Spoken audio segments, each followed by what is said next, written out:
తెల్లారిపోయింది. Good morning. బతికే తెల్లారిపోయింది. ఇదేముందలే. అబ్బా అనుకుంటానే ఉన్నాను ఏమైందిరా కష్టాలు వస్తాయని. మరి ఈ రకంగా వస్తాయి అనుకోలేదు. అయినా నాకు ఇంత మంచి మనసు ఉంటది, ఇంత మంచిదాన్ని కదా. మంచోళ్ళకే కష్టాలు వస్తాయని అనుకునేదాన్ని కాదండి. మంచోళ్ళకి కష్టాలు ఎందుకు వస్తాయి అనుకునేదాన్ని.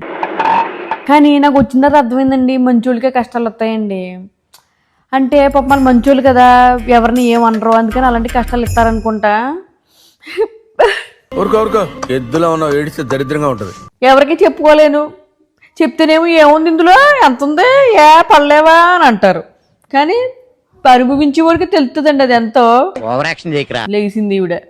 కష్టాలు కనీసం పైకి అనుకుని ఇది కూడా లేదండి. వస్తుంది ఆగండి. ఏంటో నా కోడలో పొద్దున్నే కొనుక్కుంటా కూర్చుంది. ఏమైందో దీనికి. వచ్చేసింది సరాసరి. గుడ్ మార్నింగ్ అమ్మ కోళ్ళ. గుడ్ మార్నింగ్ అండి.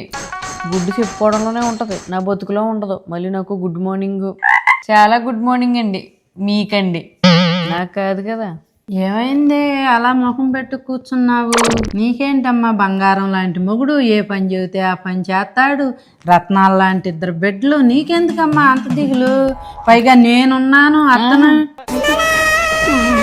కరెక్టేనండి, మీరున్నారు కదండి.